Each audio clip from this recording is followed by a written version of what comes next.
Ada alasan kenapa kami terbangun lebih awal, di saat orang lain masih terlelap. Terbangun dari mimpi kami, dan kemudian menyiapkan diri untuk mewujudkan mimpi-mimpi kami lebih awal dari orang lain.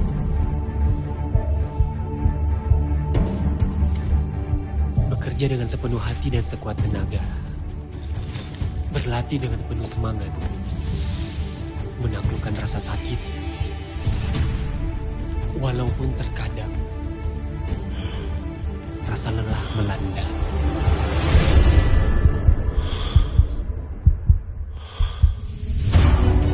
Tetapi kami bangkit kembali.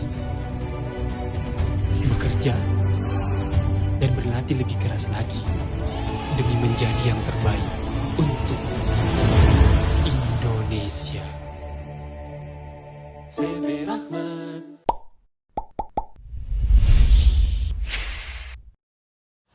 Indonesia sukses menjadi tuan rumah pesta olahraga terbesar di Asia yang ke-18 yang diikuti oleh 11.720 atlet dari 45 negara. Dengan bangga, hari ini kami hadirkan seorang talent muda, ganteng, dan tentu saja cerdas yang berada di balik event Energy of Asia tersebut. Selamat datang, Bro Taufik. Apa kabar? Sehat-sehat? Terima kasih banyak atas undangannya. Ya, ini kemarin di Asian Games, CV Rahmat terlibat dalam beberapa kegiatan. Ya. Nah, bisa dijelaskan seberapa besar peran CV Rahmat dalam menyukseskan event Asia tersebut? Terima kasih banyak atas undangannya, Pak Faisal. Jadi di awal saya terkejut lihat video tadi, wah ternyata udah tim kreatifnya Fajar keren. Memberikan kita semangat. Iya. Itu. Jadi sebagai informasi saja, jadi CV Rahmat itu adalah salah satu ya dari 8 vendor utama yang turut menyukseskan Asian Games 2018 kemarin, dan kami adalah satu-satunya yang berasal dari Indonesia Timur.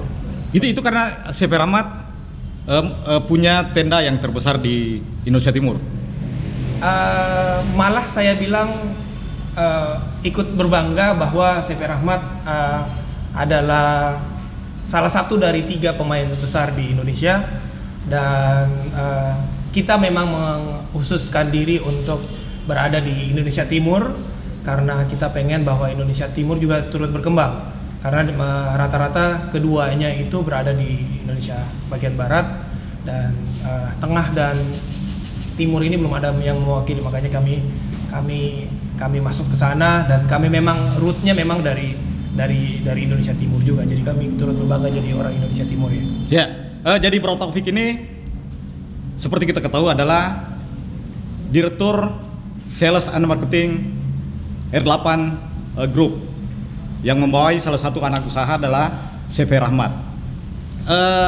Itu tadi untuk mendapatkan kesempatan terlibat di Asian Games itu kan bukan sesuatu yang mudah, sangat sulit. Nah, bagaimana perasaannya ketika sudah dinyatakan sebagai pemenang pitching, terus sensasinya seperti apa? Ya, sangat bangga pastinya ya, sangat bangga. Dan jadi kami ini kan boleh dikatakan dari Makassar gitu ya, dari Makassar. Jadi ada kejadian lucu pada saat kita pitching. Tim yang dipercayakan oleh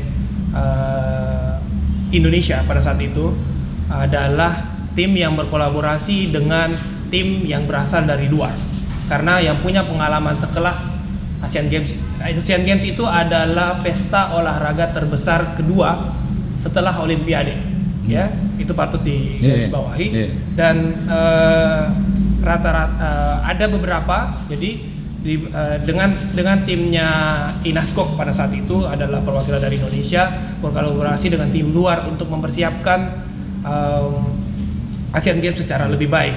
Dan waktu itu kita juga turut diuji oleh para bule-bule, para WNA yang datang ke sini untuk membantu menyukseskan pada saat itu. Dan syukurnya pada saat itu saya punya pengalaman pernah sekolah di luar. Jadi ya sedikit banyak AIUEO bahasa Inggrisnya lumayan lah ya. Lumayan lah. Jadi pada saat nyambung ceritanya. Ya, nyambung lah. Jadi pada saat itu saya akhirnya harus maju mewakili untuk presentasi apa dan lain-lain. Dan itu menjadi satu poin plus pada saat itu, bahwa ternyata yang dari timur juga nggak bahasa daerah aja yang dibawa, juga udah bisa presentasi dengan bahasa internasional, dan itu cukup jadi poin plus pada saat kita presentasi dan kita mempunyai tim yang cukup oke untuk berkompet dengan, karena ada sekitar 45 yang masuk ke saat itu dan hanya dipercayakan oleh 8. Saya ingat sekali terakhir kali kita meeting sebelum kita eksekusi, mereka menitip bahwa jangan dilihat ini hanya pekerjaan belaka, tapi ini menyangkut nama baik Indonesia. Jadi titipannya adalah jangan kecewakan Indonesia itu. Jadi beban itu cukup membuat kita termotivasi untuk memberikan yang terbaik. Nah, dan pasti pada kesempatan itu pasti ada perasaan dikduk begitu. Bagaimana nanti ini? Sangat. Jadi hari-hari H-3, H-2, H-1, ya dikduknya sangat banyak sekali tantangan, halangan ya. Bayangkan, saya ingat pada saat itu ada perombakan panitia H-90 hari ya. Ini Asian Games. Yeah. H-90 panitianya ya hampir 50% diganti. Bayangkan itu. Yang kita sering udah berapa lama gitu ngobrol-ngobrol sama dia, terus tiba-tiba ada nyuk-nyuk orang baru gitu, yang kita harus start dari nol lagi kan? Ya bukan start dari nol ya. Start dari 50-40% lah. Karena 50% yang diganti. Tapi 50% yang digantikan itu para pengambil kebijakan, ya. Jadi salut saya, karena kalau kita ingat terakhir kan baru Pak Erick Thohir langsung masuk untuk dipercayakan ya. Itu menit-menit terakhir, dan Pak Erick Thohir tidak langsung bertindak, tapi pada saat itu ya Pak Erick Thohir susun skema dulu, terus kemudian H-90 hari dirombaklah panitia. Waduh, itu tantangannya itu. Terus setelah pelaksanaan bagaimana rasanya? Setelah pelaksanaan kayaknya mau liburan dan cuti satu bulan. Karena saya ingat kita tidurnya bahasnya sampai 3:30 gitu, terus harus di lapangan lagi ketemu sama bulenya itu 7:30 ya, gitu terus. H-90 itu rata-rata seperti itu. Jadi H-90 karena itu saya bilang hal ini bukan sesuatu yang main-main. Venue-nya banyak ya, venue-nya banyak di Jakarta. Memang hanya di Jakarta sama Palembang ya. Tapi sekali lagi Anda tidak tahu bahwa di Jawa Barat pun banyak venue-venue yang lain gitu. Yeah. Jadi ininya kan cuma Jakarta, Palembang. Tapi sebenarnya itu sampai ke arah Jawa Barat, Banten. Yes. Sampai ke sana venue-nya. Jadi itu yang tidak kita tahu. Nah, itu venue-venue yang banyak, lebih enak sebenarnya menangani satu venue. Di situ numplek gitu. Kita pusing di situ dibandingkan ada venue-venue yang tersebar. Nah, venue-venue yang tersebar itu kan kita harus ada orang yang nungguin, harus ada yang ngawasin, pembangunannya juga harus berbeda karena durasi waktu yang cukup ketat gitu kan. Ya itu tantangannya. Jadi masih bisa tidur ya, alhamdulillah gitu. Gingsengnya harus jalan, lagunya harus jalan. Ada perubahan berat badan ketika itu tadi H-90, berarti kan otomatis 3 bulan tidurnya tidak teratur. Ya, syukur alhamdulillah mungkin karena olahraganya. Jadi pada saat itu olahraganya tetap teratur.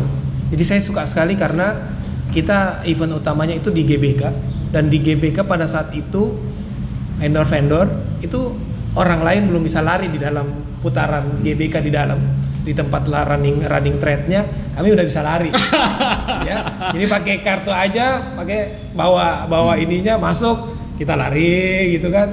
Jadi itu eksklusifnya jadi salah satu vendornya. Jadi udah bisa lari, udah bisa cobain jogging tracknya tanpa ditanyain oleh satpam.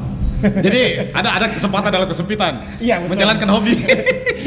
Yang penting nggak bawa bom masuk ya. Nah, ada pengalaman menarik ketika selalu berkomunikasi dengan orang-orang bule yang tentu lebih tegas dalam menjalankan SOP. Ya, saya kira ini Indonesia tidak bisa dipandang kreativitasnya, karena kreativitas yang kalau kita ngelihat, saya bangga ngelihat bagaimana opening dan closingnya Asian Games, dahsyat gitu, persiapannya dahsyat dan lain-lain. Yang dari segi kreativitas kita memang, kalau saya bilang kita nggak kalah sama bule-bule itu, tapi memang dari segi disiplin, ya dari segi disiplin. Mereka memang sangat ketat terhadap apa yang namanya standar safety, ya. Jadi saya dapetin itu, mereka memang, jadi saya buat pintu aja Pak. Jadi di sana produksi pintu, kita harus buat pintu sesuai dengan keinginannya bule. Itu bule 10 kali tuh pintu digini-giniin Pak. Dicoba. Iya, kalau rata-rata kita kan ngelihatnya, oh iya udah jadi pintu, oh iya udah siap-siap. Dia coba loh. Dia mundar mandir cobain itu pintu, ya. Sampai ngelihat dia, sampai oh ya, oke, ini sudah layak gitu. Segitunya gitu.